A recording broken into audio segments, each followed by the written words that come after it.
Halo, selamat malam teman-teman. Kali ini saya akan menceritakan lagi tentang pengalaman hidup saya, yaitu tentang komitmen ya teman-teman. Bagaimana sebuah komitmen itu bisa sangat kuat atau bisa sangat terikat dengan hati kita, dengan pikiran kita, dan bagaimana komitmen tersebut malah bisa jadi mempermudah kita, bukan bisa jadi, tapi sudah pasti mempermudah kita untuk eh, dalam perjalanan kita untuk mencapai sebuah cita-cita. Jadi kadang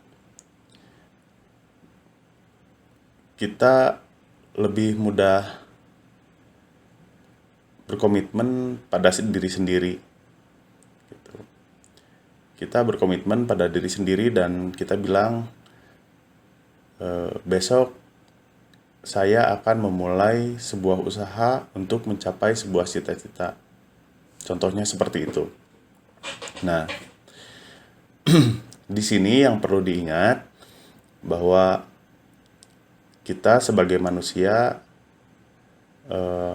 memiliki sangat banyak kelemahan, terutama secara hati dan pikiran. Kita seringkali mengalami yang namanya godaan atau dorongan untuk menjauh dari apa yang perlu kita lakukan. Nah,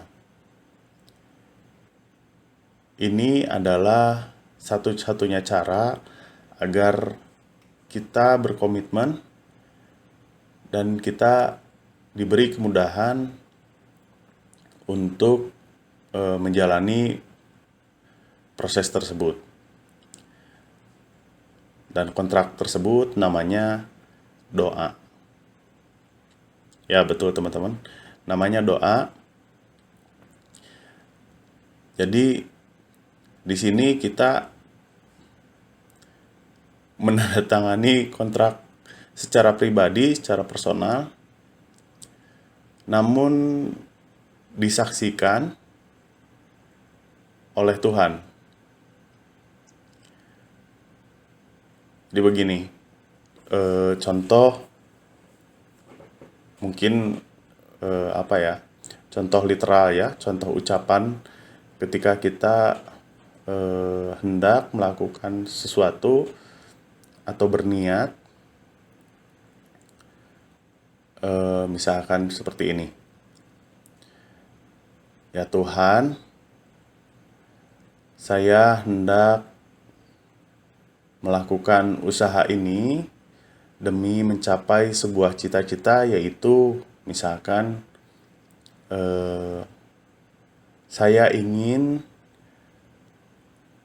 memiliki sebuah rumah secepat-cepatnya, mudah-mudahan jika Engkau izinkan, sebelum anak saya lahir, misalkan. Nah, doa selanjutnya yaitu, ya Tuhan, tolong diberi kekuatan, tolong diberi kemudahan, tolong dijauhkan dari godaan-godaan demi kepuasan sesaat.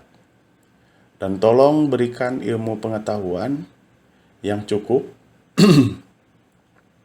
kesabaran ketika saya menjalani usaha tersebut. Nah, kurang lebih kontraknya seperti itu, teman-teman. Itu tidak ditulis ya, tapi sangat perlu diucapkan. Itu pendapat saya. Nah, dengan begitu, kita tidak hanya berkomitmen kepada diri sendiri, tapi juga disaksikan oleh zat tertinggi. Kita disaksikan oleh Tuhan kita. Dan asal kalian tahu, sebetulnya pada saat itu pun Tuhan kita sudah memberikan jalan sesuai doa yang kita minta. Nah, dengan begitu sudah tidak ada keraguan-raguan lagi. Jadi sebetulnya gini, ketika setelah berdoa itu,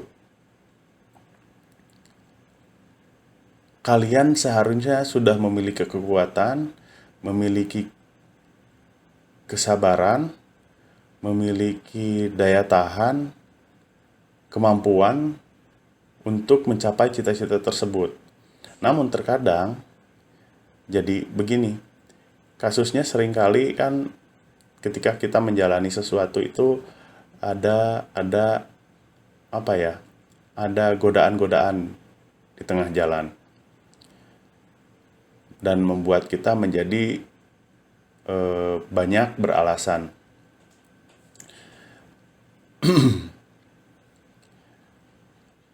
Nah, di poin tersebut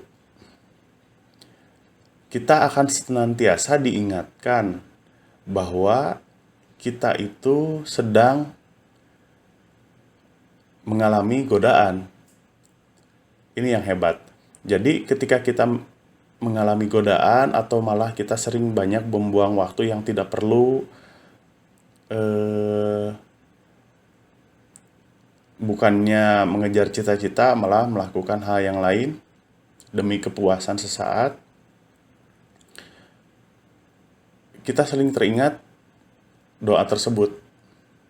Nah, dengan begitu kita akan lebih mudah mengembalikan ke jalur sebelumnya, teman-teman. Jadi ini kontrak yang sangat kuat yang yang bisa kita yang sangat mungkin kita lakukan dan sangat membantu kita dalam pencapaian sebuah cita-cita.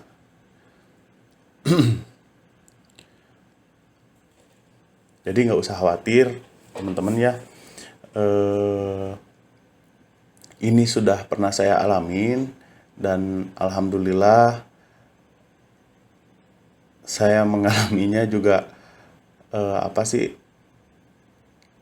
dengan berbagai lika-liku, banyak godaan, ini itu,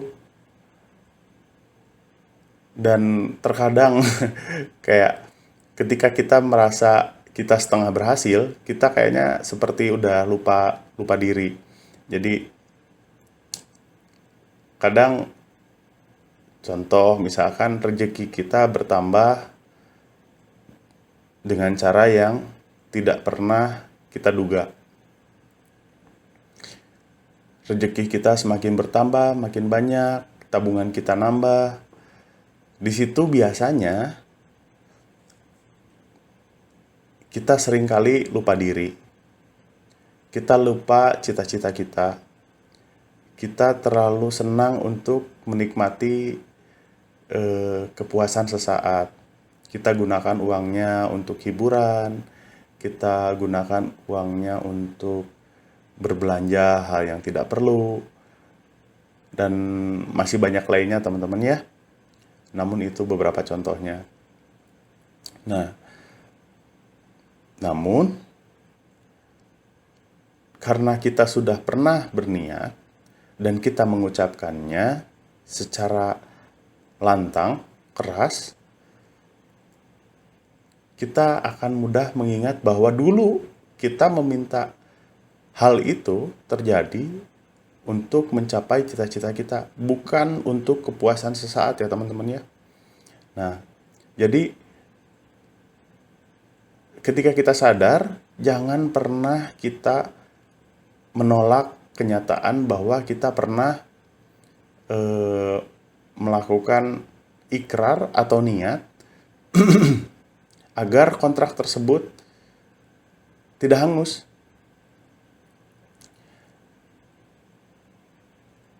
Atau boleh dibilang, jangan sampai kita mengkhianati kontrak tersebut.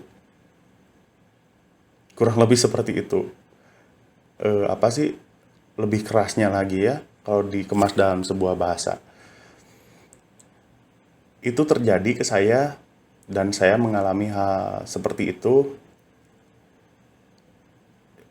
yang begitu sulit adalah pemulihannya. Jadi ketika kontrak tersebut kita langgar atau niat tersebut kita langgar, itu yang paling sulit kita mengembalikan ke jalur sebelumnya. Jadi daripada kita harus apa ya, membahas semua atau kita harus benar-benar tahu kesalahan kita sebelumnya, lebih baik jangan pernah melakukan kesalahan. Sebaiknya seperti itu. Jangan sampai kita menghanguskan kontrak tersebut. Jadi selalu ingat cita-cita kalian, selalu ingat kontrak kalian, selalu ingat niat kalian, agar tidak sulit untuk mengembalikan atau untuk mendapatkan kontrak baru. Karena begini, ketika saya sudah melanggar, saya mau minta kontrak baru aja malu. Yang kemarin aja saya gagal gitu. Dan seringkali saya ragu gitu. Malah sebetulnya tidak seperti itu. Tinggal minta lagi aja, gak apa-apa. Cuman perasaannya itu kayaknya kita yang tidak yakin, semakin tidak yakin terhadap diri kita sendiri. Jadi kita ragu karena kemarin kita berbuat seperti itu, kemarin kita melanggar komitmen kita sendiri. Nah, apakah ke depan ini saya bisa untuk menguatkan diri atau tidak? Nah, itu seringkali jadi apa sih hambatan berikutnya lagi. Tapi sebetulnya Tuhan tidak seperti itu, teman-teman. Kalau kita minta, pasti dikasih. Kalau kita minta jalannya, pasti dikasih jalannya. Jadi, dan itu cukup kuat. Kadang kita sebagai manusianya aja terlalu menganggap sepele, atau kita terlalu ngerasa segala sesuatu itu hanya pencapaian kita. Sebetulnya itu atas izin Tuhan kita ya teman-teman ya. Kita sombong, jadinya kita sombong. Hati-hati, itu yang perlu kita hati-hati. Jadi di mana kita mendapat beberapa pencapaian, jangan sampai kita sombong, jangan sampai kita menghanguskan kontrak kita. Jangan sampai menghanguskan komitmen kita. Jadi kurang lebih seperti itu teman-teman ya. Itu pengalaman yang saya alami betul. Dan saya belajar banyak dari hal tersebut. Saya bersyukur karena saya masih bisa merangkum semuanya dengan sadar. Alhamdulillah. Jadi di kesempatan kali ini pun jadinya saya masih bisa berbagi dengan teman-teman apa yang terjadi dan seperti apa komitmen sebaiknya dibuat. Saya berharap bisa lebih panjang, cuman saya tidak mau durasinya juga malah mengganggu aktivitas teman-teman. Jadi lebih baik saya cukup sampai di sini, teman-teman. Silahkan subscribe, tolong subscribe, di like, dan tolong dibagikan seandainya teman-teman merasa informasi ini sangat bermanfaat. Jadi demikian, terima kasih, selamat malam. Assalamualaikum warahmatullahi wabarakatuh.